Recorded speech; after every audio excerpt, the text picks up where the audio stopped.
कक्षा में आप सभी का हार्दिक स्वागत है।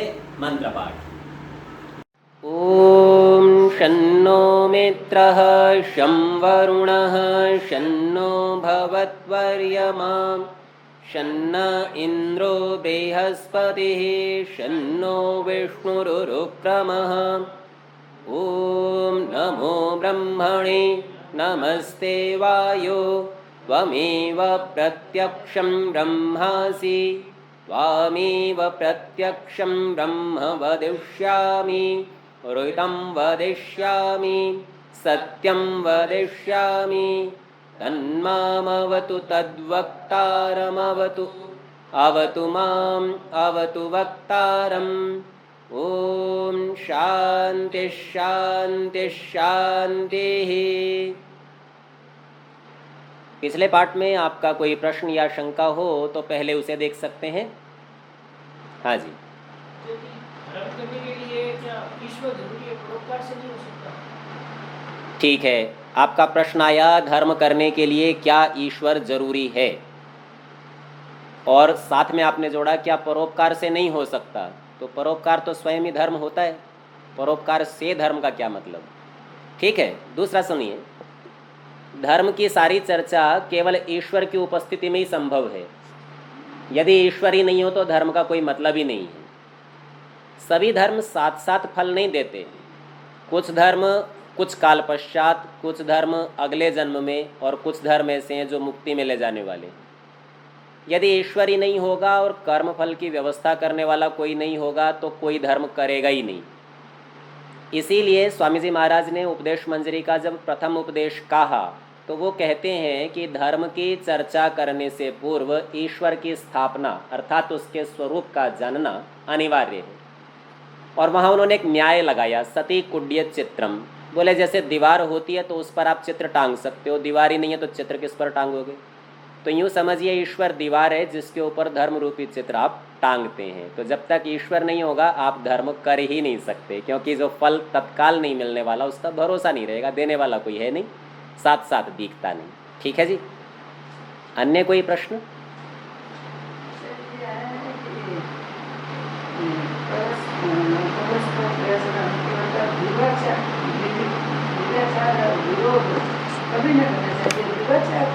व्यभिचार का व्यभिचार शब्द है माता जी। व्यभिचार शब्द का अर्थ होता है अनेक पक्षों में जाना।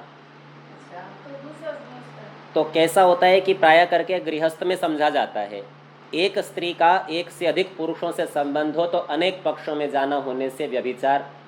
और यही स्थिति पुरुषों की भी है, एक से अधिक जो स्त्रियां नियत हैं उसमें एक से अधिक से संबंधों का बनाना व्यभिचार।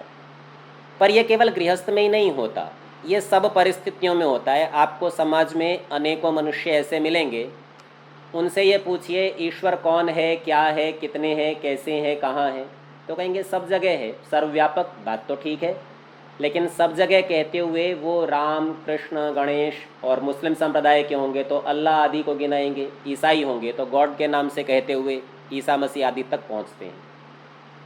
अब अपने संप्रदाय वाले लोग कैसे हैं, वो कहेंगे हमारा भी ठीक है, उनका भी ठीक है और सबका ठीक है। जिसके लिए सबका ठीक है ना, वो व्यभिचारी है, क्योंकि वो एक पक्ष में नहीं टिका हुआ। कभी कभी आपके सामने दो विकल्प आएंगे, ये करें या वो करें, और किसी मनुष्य से सलाह लीजिए तो वो कहेगा कोई सा भी कर सकते हैं। एक निर्णय आपको नहीं दे रहा तो वह भी व्यभिचारी है, दोनों पक्षों में खड़ा है।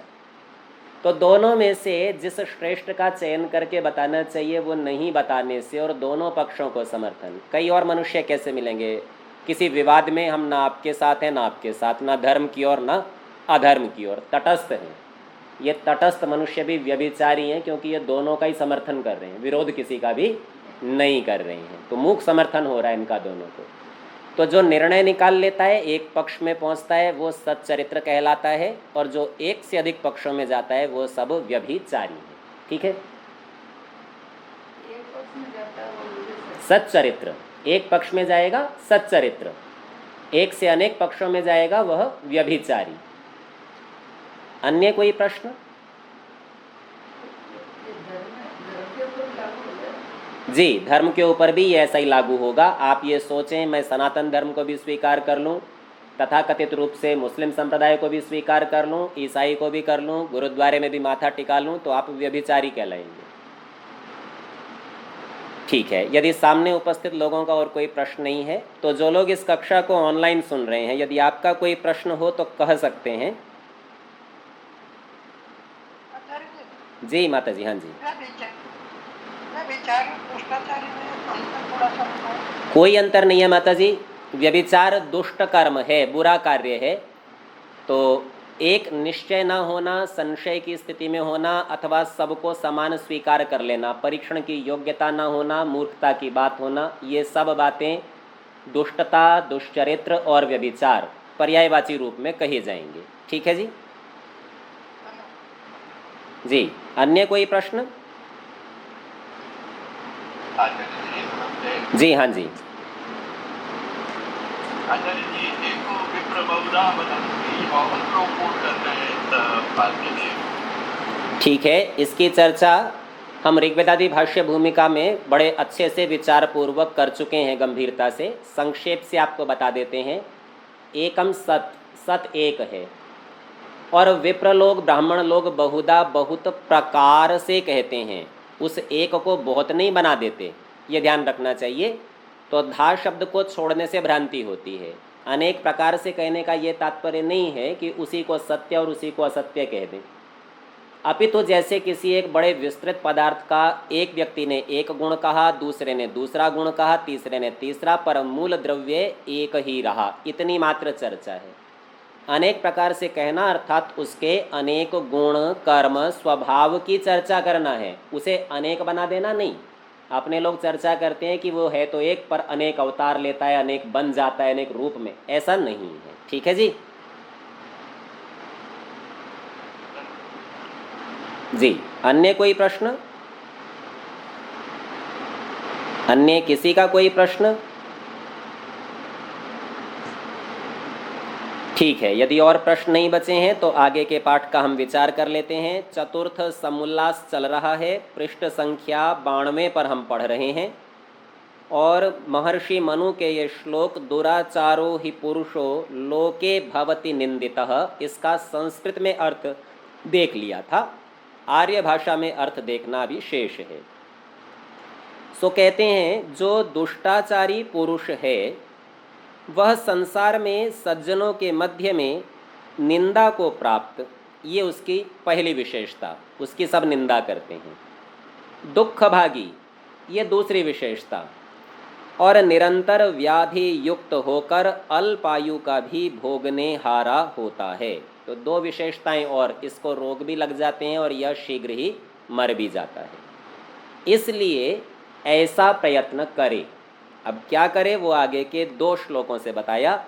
ये बड़े व्यावहारिक और ये बहुत ही प्रसिद्ध श्लोक हैं। यद यद परवशम कर्म तत्तत् यत्नेन वर्जयेत, यद यद आत्मवशम तु स्यात् तत्तत् सेवेत यत्नतः। यत यत जो परवशम कर्म, दूसरे के वश में पराधीनता से जो कार्य किए जाते हैं, तत्तत् उसको, यत्नेन प्रयत्न पूर्वक, वर्जयेत छोड़ दे, त्याग कर दे उसका, अर्थात पराधीनता से कोई कार्य न करे। और यद यद आत्मवशम तु स्यात्, जो अपने अधीन हो, स्वाधीनता से जो कर्म किए जा सकें, तत्तत् सेवेत यत्नतः, उनको पुरुषार्थ पूर्वक, परिश्रम पूर्वक सेवन करना चाहिए। अर्थात स्वाधीनता से ही सारे कार्य करने चाहिए, पराधीनता से कभी नहीं। ये एक सामान्य नियम है और इसकी जो विशेषता होगी वो आर्य भाषा में बतलाएंगे। दूसरे श्लोक में कहते हैं सर्वं परवशम दुःखम सर्वं आत्मवशम सुखम एतत् विद्यात् समासेन लक्षणम सुख दुःखयोः। सर्वम परवशम, जो कुछ दूसरे के अधीन है, पराधीन है, तो वह तो दुखम, दुख स्वरूप है। और सर्वम आत्मवशम, जो अपने अधीन है, स्वाधीनता से किया गया, स्वतंत्रता से किया गया, वह सुखम, सुख का देने वाला है। एतत् विद्यात्, इसी को ही जानना चाहिए, समासेन, संक्षेप से। लक्षणम, ये लक्षण है, सुख दुःखयो, सुख और दुख का लक्षण संक्षेप से कह दिया। स्वाधीनता माने सुख और पराधीनता माने दुख। देखिए आगे तो जहाँ ये चर्चा आएगी कि स्वामी जी महाराज कहेंगे अपना राज्य कितना भी खराब क्यों ना हो, विदेशी राज्य से अच्छा, वो तो जब आएगा तब कहेंगे। पर आप इस विचार को देखिए, ये ऋषियों का विचार कभी से रहा, और यहाँ चतुर्थ समोल्लास में भी स्वामी जी ने इसका एक संकेत किया। जिस समय ये ग्रंथ बनाया गया यह देश पराधीन था, और इसकी आवश्यकता को यहाँ पर समझकर, क्योंकि गृहस्थी में भी एक दूसरे की अधीनता, परिवार की अधीनता कई बार अपने को लगती है, और महर्षि मनु के ऐसे श्लोक आ जाएं तो ये लगेगा अब घर में भी क्या बंधन में रहना, स्वतंत्रता होनी चाहिए, छोड़ छाड़ के बाहर निकल जाएं, मर्यादाओं का ही त्याग कर दें, ऐसा भी प्रतीत होता है। हमारे कम पढ़े लिखे लोग, कम से तात्पर्य जो वेद आदि शास्त्रों का अध्ययन नहीं करते, धार्मिकता जिनमें कम है, जो सहजता से कम रहते हैं और बनावटी कृत्रिम जीवन अधिक बिताते हैं, वो लोग बड़ी सहजता से इन मर्यादाओं का उल्लंघन करना, तोड़ना और स्वतंत्र होना ही अच्छा समझते हैं। कहीं ना कहीं आधुनिक शिक्षा के तर्क भी इसी प्रकार के हैं, जो आपको स्वतंत्र होने के लिए वारंवार प्रेरित करते हैं, और उस स्वतंत्रता में भले ही आप समाज की, समुदाय की, राष्ट्र की और संसार की हानि क्यों ना कर रहे हो, आपको व्यक्तिगत स्वतंत्रता ही वहाँ पर प्रेरित करने के लिए बताई जाती है। अब यहाँ स्वामी जी महाराज आर्य भाषा में इसको समझाते हैं, जो जो पराधीन कर्म हो उसका प्रयत्न से त्याग, और जो जो स्वाधीन कर्म हो उसका प्रयत्न के साथ सेवन करे। ये तो पहले श्लोक का अर्थ किया, बिल्कुल ठीक है, क्योंकि जो जो पराधीनता है वह सब दुख, और जो जो स्वाधीनता है वह सब सुख। यही संक्षेप से सुख और दुख के लक्षण जानना चाहिए। दोनों का आर्य भाषा में अर्थ करके अब विशेषता बताते हैं। परंतु जो एक दूसरे के अधीन काम है वह अधीनता से ही करना चाहिए। यहाँ तो एक दृष्टांत से बताएंगे, पर पहला स्थूल दृष्टांत समझिए। सेना में सीमा पर लड़ता हुआ सिपाही अपने अधिकारी का, अपने नेता का आदेश पालन करता है, और ऐसा न करके अपनी मन मर्जी से चलने लगे तो कदाचित युद्धों का, राष्ट्र की रक्षा का कार्य बहुत कठिन हो जाएगा, असंभव भी हो सकता है। तो जितने जितने कार्य एक दूसरे की अधीनता से होते हैं उसमें अधीन रहना चाहिए, वो पहले सब विचार हो चुका। या यूँ समझिए कि जो दूसरे व्यक्ति का नियम आदेश है उसी में ही अपनी स्वतंत्रता, अपनी स्वाधीनता, अपनी इच्छा को भी मिला लिया है। इसका एक बड़ा रोचक उदाहरण आज ही के पाठ में मैं आपको बताऊंगा। ये कहते हैं जैसा कि स्त्री और पुरुष का एक दूसरे के अधीन व्यवहार। अब गृहस्थी में स्त्री और पुरुष दोनों एक दूसरे के अधीन हैं, अर्थात दोनों ही स्वतंत्र नहीं हैं। कोई ये कहे कि केवल स्त्री पुरुष के अधीन है, ऐसा नहीं, और कोई ये कहे कि केवल पुरुष स्त्री के अधीन है, ऐसा भी नहीं, दोनों की अधीनता है। तो कहते हैं कि अर्थात स्त्री पुरुष का और पुरुष स्त्री का परस्पर प्रिय आचरण, अनुकूल रहना, व्यभिचार व विरोध कभी न करना। पुरुष की आज्ञानुकूल घर के काम स्त्री और बाहर के काम पुरुष के अधीन रहना। दुष्ट व्यसन में फंसने से एक दूसरे को रोकना, अर्थात यही निश्चय जानना। और इसके आगे की जो भाषा है वो बड़ी भावुक भाषा है। थोड़ा सा ऐसा भी लग सकता है कि ये बिल्कुल व्यावहारिक, जरा कठिन लगता है, पर इसमें स्वामी जी कहते हैं जब विवाह होवे तब स्त्री के हाथ पुरुष और पुरुष के हाथ स्त्री बिक चुकी। कुछ पुस्तकों में यहाँ पर हाथ के स्थान पर साथ छपा है। यदि पुरुष के साथ स्त्री बिक चुकी तो किसके पास बिक चुकी वो नहीं पता चलेगा। तो यहाँ पर हाथ शब्द होना ही योग्य है। तो स्त्री के हाथ पुरुष और पुरुष के हाथ स्त्री बिक चुकी, अर्थात जो स्त्री और पुरुष के साथ हाव भाव नख शिखाग्र पर्यंत जो कुछ हैं वह वीर्य आदि एक दूसरे के अधीन हो जाता है। तो अब ये समझिए जब दोनों एक दूसरे के अधीन हैं तो ये स्थिति मित्रता की स्थिति है। जो दो गहरे मित्र हैं परस्पर एक दूसरे की बात को नहीं काटते, एक ने कहा तो दूसरा उसे स्वीकार कर लेता है। ये अधीनता होते हुए भी अधीनता जैसी नहीं है, क्योंकि इसमें दोनों की सहमति है। और यहाँ एक रोचक दृष्टांत देखिए। एक गंभीर और भयानक शब्द है मृत्यु। हम सब मृत्यु से डरते हैं, शास्त्रकार इसे अभिनिवेश नामक क्लेश मानते हैं। सब जीवों को पता है हम मरेंगे। डर इतने मात्र से नहीं है कि मृत्यु आ रही है, डर इस बात का है कि मैं नहीं चाहता हूँ फिर भी आ रही, मेरे विरोध का डर है। मैं मृत्यु की अधीनता स्वीकार नहीं करना चाहता। अच्छा, विचार करके देखिए, यदि आप मृत्यु को इस दृष्टिकोण से देखने लगें कि भाई मृत्यु आएगी तो नया जीवन मिलेगा, नया अवसर मिलेगा, या यूँ कहिए कि नई शुरुआत का अवसर देती है मृत्यु, और ऐसा मानकर आप ये भी यदि स्वीकार कर लें कि ये परमेश्वर की व्यवस्था है और परमेश्वर मेरा गंभीर मित्र है, गहरा मित्र है, एकमात्र परमेश्वर ही मित्र है, तो आप मृत्यु से भयभीत नहीं होंगे, उसका स्वागत करेंगे, क्योंकि ये मित्र के द्वारा भेजी गई है। तो ये समझ लीजिए, जैसे ही आप मृत्यु से विरोध छोड़कर उसका साथ अपना लेते हैं, आप उसका स्वागत करते हैं और आप ये स्वीकार कर लेते हैं कि ये परम मित्र की भेंट है, तो आपको मृत्यु से भय लगना बंद हो जाता है और आपकी पराधीनता चली जाती है। पराधीनता से दुख होता था और मृत्यु से भी दुख अब आपको नहीं होगा, क्योंकि आप पराधीन है ही नहीं। हाँ जी माता जी। ऐसा होता है कि अब हम स्टेप में है, जो पढ़ लिया कर लिया, तो जन्म मतलब मनुष्य होगा, तो फिर वापस है ABCD। माता जी ने बड़ा रोचक तर्क दिया है, बोले अब इतना सारा पढ़ लिया, मर गए तो अगले जन्म में फिर प्रारंभ से अ आ सब पढ़ना पड़ेगा। बात तो ठीक है माता जी, लेकिन आपको ये क्यों लगता है कि ये पढ़ लिया तो ये उपलब्धि है? हमारी समस्या यही है, हम सोचते हैं सांसारिक पदार्थों का जमा कर लेना, संग्रह कर लेना, अथवा कुछ इसी प्रकार के लौकिक ज्ञान को जमा कर लेना, संग्रह कर लेना, ये हमारा जीवन का लक्ष्य नहीं है, ये हमारे लक्ष्य के साधन हैं। ज्ञान प्राप्त करके, संपत्ति प्राप्त करके, सामर्थ्य प्राप्त करके हमें मुक्ति को पाना है, मोक्ष हमारा लक्ष्य है, सांसारिक सुख लक्ष्य नहीं है। बड़े लक्ष्य की प्राप्ति में अवान्तर लक्ष्य तो हुआ ही करते हैं, जैसे 12वीं पास करनी हो तो 10वीं भी पास करनी पड़ती है, तो छोटे लक्ष्य तो होते हैं, परंतु वह वास्तविक लक्ष्य नहीं है, वो साधन है। और यदि हम ये सोचें कि ये एक साधन छूट जाएगा फिर हमको प्रारंभ से करना पड़ेगा, कोई चिंता नहीं, क्योंकि आप संस्कार साथ लेकर जाएंगे। अगली बार उतना ही परिश्रम आपको कम करना पड़ेगा, और जितना ही परिश्रम कम करना पड़ेगा उतना ही आपका साधन तीव्र समझना चाहिए। जैसे मान लीजिए एक लंबी यात्रा को आप साइकिल से करना चाहें, उसकी तुलना में स्कूटर अधिक आरामदेह होगा, उसकी तुलना में कार और वायुयान हो तो बहुत ही अधिक आरामदेह होगा। वर्तमान में हम साधनों की तीव्रता इतनी ही जानते हैं, इससे अधिक जब कुछ बन जाएंगे तो कदाचित वो हमारी तीव्रता होगी। तो फिर ध्यान रखिए, सामान्य लौकिक ज्ञान का संग्रह कर लेना हमारे जीवन का लक्ष्य नहीं है, पर चरम लक्ष्य को प्राप्ति करने में साधन अवश्य है।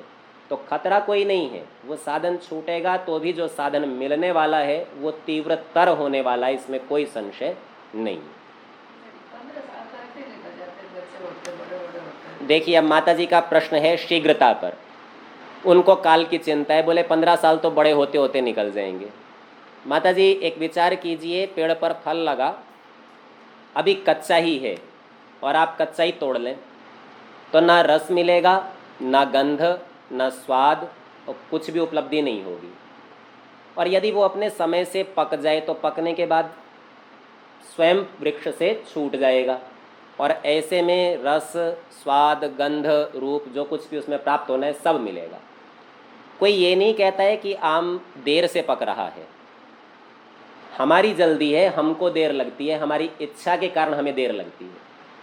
सभी कार्य संसार में अपने समय पर होते हैं, जो ईश्वर की व्यवस्था में है, और जो आपकी व्यवस्था में है उसमें आप जल्दी और देर कर सकते हैं, क्योंकि वो आपकी स्वतंत्रता है। तो आप फलों को शीघ्रता से चाहते हैं, जबकि फल प्राप्त करने में तो आप स्वतंत्र हैं, आप केवल कर्म करने में स्वतंत्र हैं। तो कर्मों को शीघ्रता से कीजिए और फल तो अपने समय आने पर ही आपको मिलेंगे। इसलिए देरी परमेश्वर की व्यवस्था की नहीं है, आपकी इच्छा की है, आपके प्रयत्न की है, तो दोष परमेश्वर का नहीं है। चलिए, तो पृष्ठ संख्या 93 पर हम देख रहे थे बिकने के भाव को जी हाँ जी।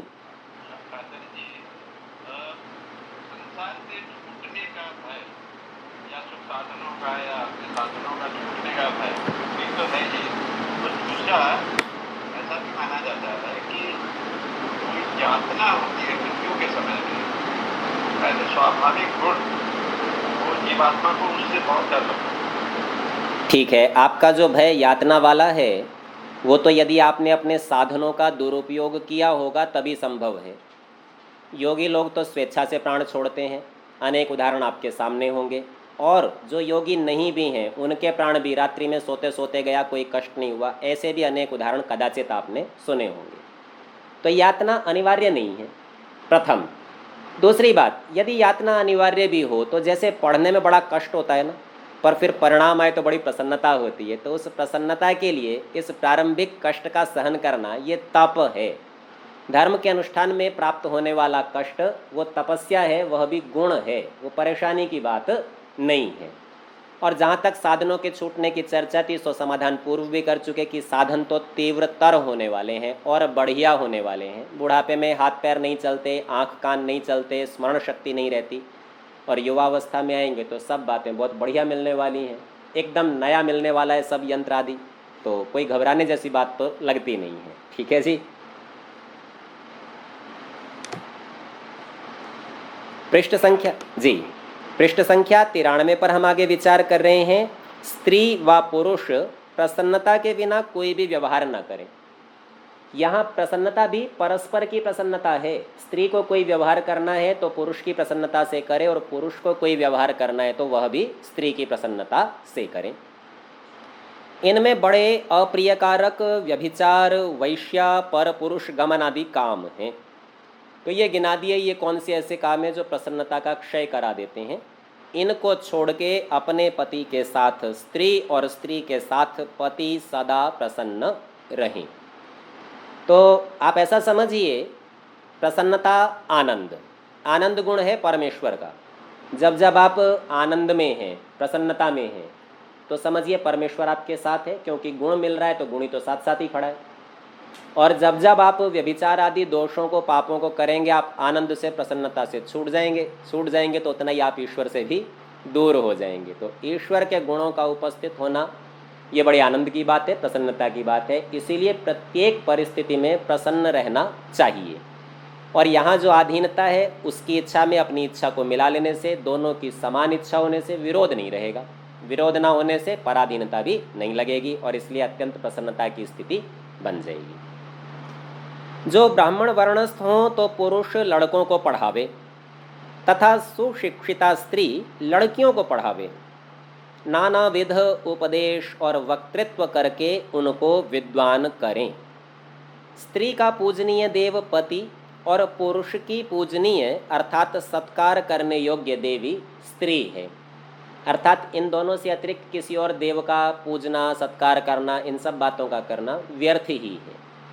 पर इतनी बात से कोई ये न समझे कि कोई बहुत योग्य आचार्य हैं, अतिथि हैं, सन्यासी हैं, माता पिता हैं, उनकी कुछ सेवा न करे, सत्कार न करे, ये नहीं है। परंतु यहाँ जो प्रधानता दर्शाई है, ये पति के लिए पत्नी की और पत्नी के लिए पति की, इतना ही बताना इनका अभिप्रेत है। जब तक गुरुकुल में रहें तब तक माता पिता के समान अध्यापकों को समझें, और अध्यापक अपने संतानों के समान शिष्यों को समझें। पढ़ाने हारे अध्यापक और अध्यापिका कैसे होने चाहिए। अब यहाँ शब्द तो पढ़ाने हारों की चर्चा है, पर वास्तव में ये पढ़ने और पढ़ाने दोनों पर लगेगा। और यदि आप अभी संस्कृत के श्लोकों में देखेंगे तो आपको पता चलेगा स्वामी जी महाराज वास्तव में पंडित और मूर्ख के लक्षण कर रहे हैं। तो जो पंडित और विद्वान है वही लोग पढ़ाएंगे। अब गृहस्थ का ये अनिवार्य नियम है, गृहस्थियों को कभी भी स्वयं का स्वाध्याय न छोड़ना चाहिए। और दूसरी बात, स्वाध्याय के प्रति इतनी श्रद्धा, समर्पण होना चाहिए कि अपनी संतान को भी सदा स्वाध्याय के लिए यानी अध्ययन के लिए प्रेरित करते रहना चाहिए। आगे के जो श्लोक हैं ये महाभारत के हैं, इसमें भी विदुर प्रजागर के उद्योग पर्व के हैं। एक एक श्लोक और श्लोक का एक एक शब्द अत्यंत महत्वपूर्ण है। ये कहते हैं, आत्मज्ञानम समारंभ स्थितिक्षा धर्म नित्यता यमर्था नापकर्षन्ति स वै पंडित उच्यते। यहाँ का जो प्रकरण है आपको ऐसा का ऐसा कुछ थोड़े बहुत शब्दों के हेर फेर से व्यवहार भानु में भी देखने को मिलेगा। तो यूँ समझिए, व्यवहार यानी शिक्षा, और ये शिक्षा का प्रकरण विद्या के लिए अत्यंत अनिवार्य है। पहले सामान्य भेद समझ लेना चाहिए। शिक्षा का अर्थ है अनुशासन, जिसके द्वारा विद्या प्राप्त की जाती है। और विद्या का अर्थ है तथ्यात्मक ज्ञान, अर्थात जो आप फैक्ट्स जानते हैं, पुस्तकों में लिखे हुए बिंदुओं को, सूत्रों को समझते हैं, मंत्रों का विचार करते हैं, वो सब विद्या के अंतर्गत है। लेकिन उनको पढ़ने के लिए आपको क्या तैयारी करनी, कैसे बैठना, कैसा बोलना, अध्यापक के प्रति कैसा वर्तना, पुस्तक के प्रति कैसा व्यवहार करना, आदि आदि जो विषय हैं, ये सब विषय शिक्षा के अंतर्गत हैं। और इसी को स्वामी जी महाराज व्यवहार नाम से कहते हैं। वहाँ व्यवहार भानु में इसी का संकेत किया। अब उसी को यहाँ पर बता रहे हैं, ये उससे संबंधित श्लोक है। तो आत्मज्ञानम, आत्मा का ज्ञान। आत्मा दो हैं, एक जीवात्मा एक परमात्मा। तो यहाँ दोनों का ग्रहण होगा, दोनों का ज्ञान होना चाहिए। यूँ समझिए जीव और ईश्वर का विवेक होना, दोनों का भेद भी पता हो, दोनों में क्या क्या साम्य है वो भी पता हो। और सारे संसार में तीन ही पदार्थ हैं, ईश्वर जीव और प्रकृति। तो दो आपको अलग अलग समझ में आ गए तो तीसरा स्वाभाविक रूप से अलग हो जाता है। तो आत्मज्ञानम अर्थात आत्मा और परमात्मा का ज्ञान होना। समारंभ, अच्छी प्रकार से आरंभ करना। अब ये अच्छी प्रकार से आरंभ को समझिए। आप कोई भी जब क्रिया प्रारंभ करते हैं तो दो प्रकार से प्रारंभ करते हैं, एक ज्ञान से, एक कर्म से। पहले आप किसी भी क्रिया के संबंध में ज्ञान प्राप्त करते हैं और फिर आप कर्मों से उसे करते हैं, कर डालते हैं। तो ये समझिए जब ये कहते हैं समारंभ, अच्छी प्रकार आरंभ करना, अर्थात पहले निर्णय निकालना ये क्रिया करने योग्य है या नहीं है। करने योग्य है तो किस प्रकार करने योग्य है, इसके लिए कौन कौन सी सामग्री हमें जुटानी होगी। पश्चात उन सब का संग्रह योजना पूर्वक करके, किसी की भी हानि ना हो, इन सब बातों का विचार करके, धर्म का विचार करके उस क्रिया का प्रारंभ करना। तो सम्यक प्रकार जो प्रारंभ करना है ये समारंभ है, सोच विचार के, बिना सामर्थ्य का ज्ञान किए नहीं, सामर्थ्य का संग्रह किए बिना नहीं। जेब में एक पैसा नहीं हो और महल बनाने की योजना हो सो ठीक नहीं। तो यहाँ पर ये कहते हैं समारंभस, अच्छी प्रकार आरंभ करें। और अच्छी प्रकार आरंभ में एक और गुण का ध्यान रखना चाहिए, कभी भी ऐसा नहीं हो कि किसी विवशता से, दबाव से हम कार्य का प्रारंभ करें। वो इच्छा पूर्वक नहीं होने से अच्छा प्रारंभ नहीं कहलाएगा। तीसरा कहते हैं तितिक्षा। तितिक्षा शब्द का अर्थ है सहन करना, सामर्थ्य का बढ़ाना। अर्थात कोई सुख हो, दुख हो, निंदा हो, स्तुति हो, लाभ हो, हानि हो, विपरीत परिस्थिति हो या अनुकूल हो, सब प्रकार का सहन करते हुए उस कार्य को करते जाना। तो यूँ समझिए किसी भी कार्य का आरंभ करने से पहले आपको आत्मा और परमात्मा का ज्ञान हो, कार्यों का ज्ञान हो, फिर आप योजना पूर्वक क्रियाओं का प्रारंभ करें और क्रिया के समाप्त होने से पूर्व आने वाले सब अच्छे और बुरे को सहन करें। पश्चात धर्म नित्यता, सदा ही धर्म में लगे रहें। आपकी कोई भी क्रिया धर्म से रहित कभी ना हो, और क्रिया की समाप्ति के बाद भी धर्म का त्याग नहीं। पहले तो है ही ईश्वर के साथ धर्म सदा जुड़ा रहेगा। यम अर्था नापकर्षंती, जिसको अर्थ यानी धन संपत्ति या सामर्थ्य या लालच न अपकर्षंती, हटाते नहीं है, अपकर्ष नहीं करते, अर्थात धर्म के मार्ग से छुड़ा नहीं सकते। स वै पंडित उच्यते, वह निश्चय से पंडित कहलाता है अथवा कहा जाता है। तो ये पंडित की विशेषता है, ज्ञान प्राप्त करके कर्म में परिणत करता है, कर्म में सब बातों का सहन करता है, धर्म का कभी त्याग नहीं करता और किसी भी लालच से, किसी भी आग्रह से अपने धर्म से कभी भी हटाया नहीं जा सकता। इस प्रथम श्लोक के आर्य भाषा के अर्थ को देखिए तो स्वामी जी महाराज कहते हैं जिसको आत्मज्ञान, अब यहाँ आत्म में दोनों का ग्रहण स्वयं कर लेना, सम्यक आरंभ अर्थात जो निकम्मा आलसी कभी न रहे, सुख दुख हानि लाभ मान अपमान निंदा स्तुति में हर्ष शोक कभी न करे, अर्थात सबका सहन कर ले, धर्म ही में नित्य निश्चित रहे, अर्थात धर्म का कभी त्याग न करे, और जिसके मन को उत्तम उत्तम पदार्थ अर्थात विषय संबंधी वस्तु आकर्षण न कर सकें वही पंडित कहाता है। तो ये पंडित का यहाँ पर अर्थ कर दिया। आप यूँ समझिए, आप अपने जीवन का प्रारंभ जब करते हैं, दिवस का प्रारंभ, जीवन में दिवस का प्रारंभ, तो आप ब्रह्म यज्ञ और देव यज्ञ से करते हैं। अब यज्ञ नाम परमेश्वर का भी है, यज्ञ नाम विचार का भी है, यज्ञ नाम संगतिकरण देव पूजा दान का भी है, यज्ञ नाम संसार का भी है और यज्ञ नाम सांसारिक नियमों का भी है। तो ये विचार कीजिए, जब आपने कहा कि हम अच्छा आरंभ करेंगे, अच्छा आरंभ करेंगे अर्थात विचार पूर्वक आरंभ करेंगे, तो विचार यानी यज्ञ, तो सभी कार्य यज्ञ के द्वारा प्रारंभ किए जाने चाहिए और ऐसा करने से आप धर्म से जुड़े रहेंगे, आप में सामर्थ्य होगा, परोपकार आदि सब बातें साथ साथ रहेंगी और कोई भी क्रिया अन्याय वाली, अधर्म वाली नहीं होगी। ये संकेत किया, जो ऐसा करता है वह पंडित, पढ़ने और पढ़ाने हारा व्यक्ति होता है। दूसरे श्लोक में कहते हैं निषेवते प्रशस्तानि निंदितानि न सेवते अनास्तिकः श्रद्धान एतत् पंडित लक्षणम।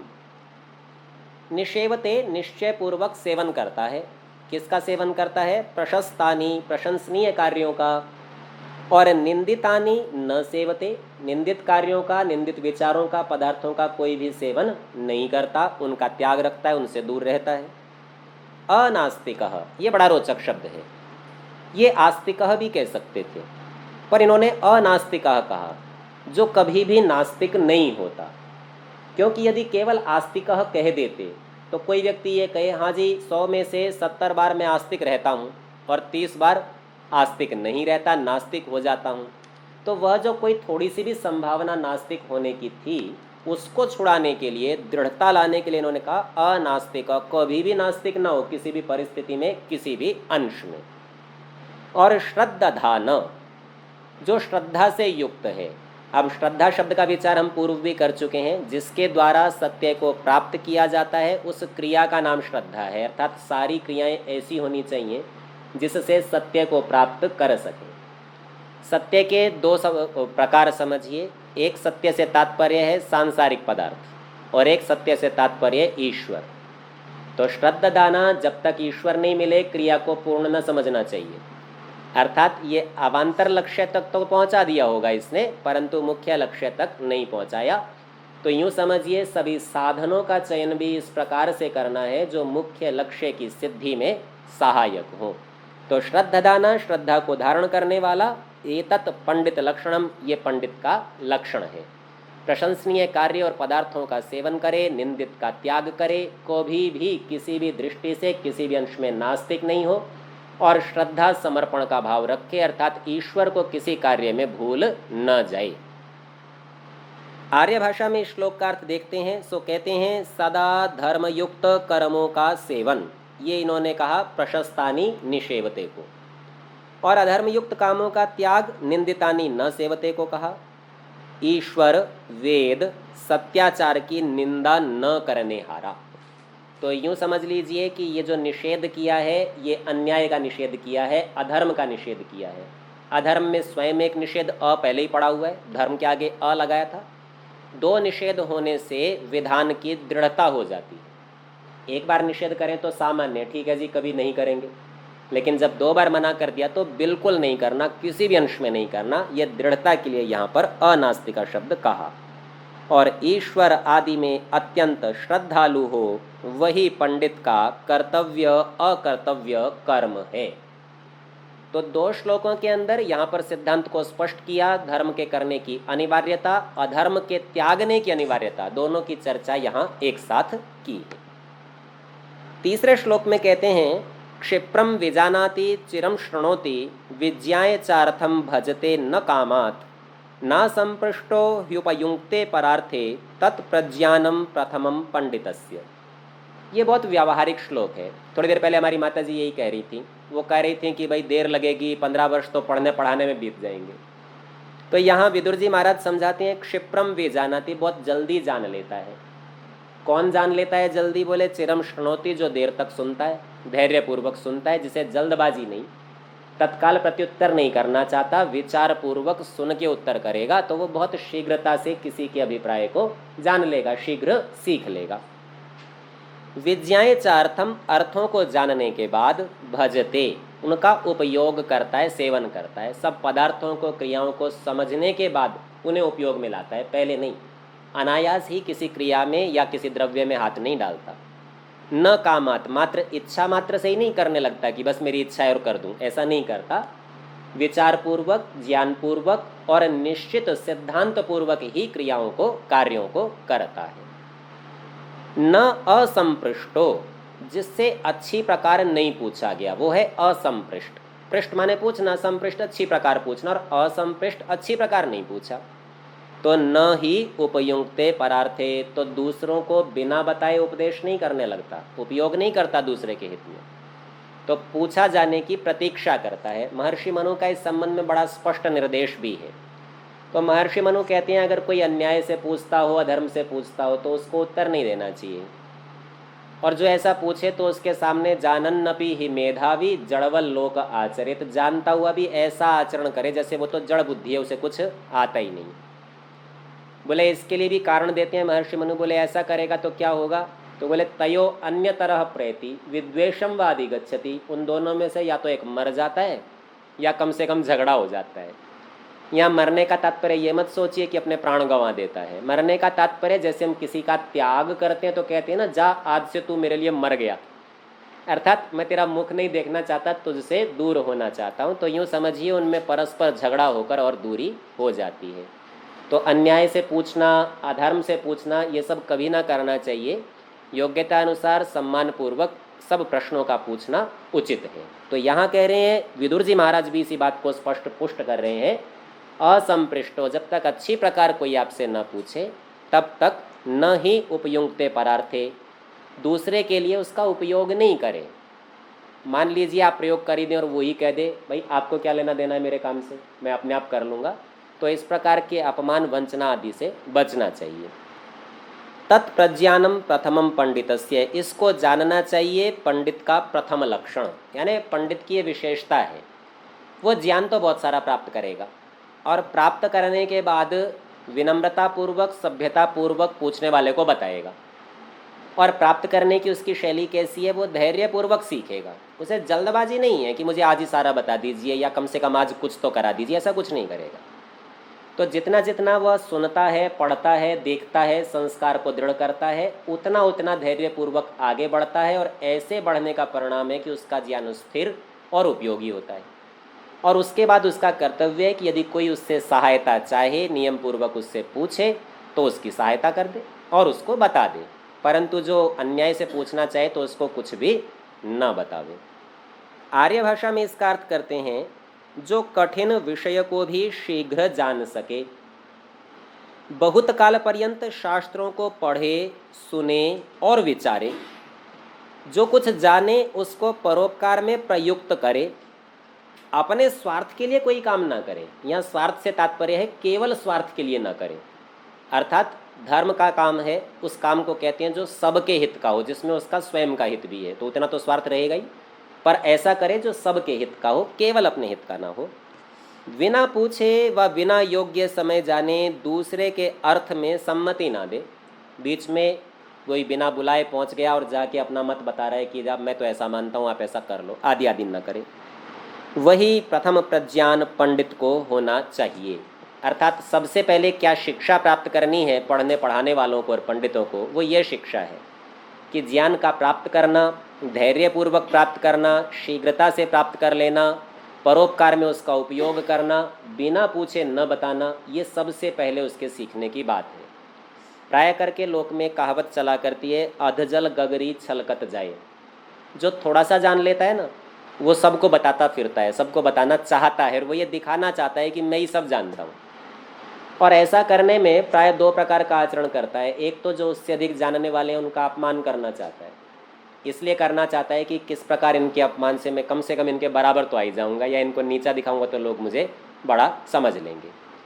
अथवा ऐसे लोग नहीं भी हों तो ज़बरदस्ती दूसरों को अपना ज्ञान बघारता है और ऐसा दिखाना चाहता है कि मेरे से अच्छा जानता ही कोई नहीं है, तुम लोगों को मेरे अधीन ही रहना चाहिए। तो यहाँ इन सब बातों का सर्वथा निषेध का संकेत किया है। विदुर जी महाराज नीति की ये बात बताते हैं कि ऐसा कभी भी न करना चाहिए। चौथे श्लोक में कहते हैं, ना प्राप्यम अभिवांछन्ति नष्टम नेच्छन्ति शोचितुम आपत्सूचन मुह्यन्ति नराः पंडित बुद्धयः। न अप्राप्यम, अप्राप्यम जो प्राप्त नहीं हो सकता, प्राप्त होने के योग्य नहीं है। कल्पना कीजिए मेरी कुछ भी समाज में पकड़ पहचान नहीं है, लेकिन मैं ये चाहूँ कि आज मुझे प्रधानमंत्री बना दिया जाए, ये मेरे लिए प्राप्य नहीं है। इसके लिए जिस प्रकार की तैयारी, पुरुषार्थ, मेहनत, योजना करनी पड़ती है, वो मैंने कुछ भी नहीं किया और चाहता हूँ मिल जाए। तो पंडित के संबंध में बताते हैं, अप्राप्यम न अभिवांछन्ति, अप्राप्य पदार्थ की कभी इच्छा नहीं करते। और नष्टम जो नष्ट हो गया, नेच्छन्ति शोचितुम उसका शोक करने की इच्छा नहीं करते, अर्थात कोई चीज़ नष्ट हो गई तो उससे रोते ही रहे, ऐसा भी वो नहीं करते। जैसे हमने भी ऊपर मृत्यु के दृष्टांत में बताया, तो स्वयं मरने वाले को भी रोना नहीं पड़ेगा और उसके परिवार के लोगों को भी रोना नहीं पड़ेगा यदि हम उसके स्वरूप को समझ लेंगे। तो कहते हैं कि पंडित लोग कैसे होते हैं, नष्ट हुए पदार्थ का शोक भी नहीं करते। ऐसा नहीं होता कि वो भावुक हो जाएं, उसमें डूबे रहें और किसी भी क्रिया में उनका आगे मन दिमाग कुछ भी चले ही नहीं।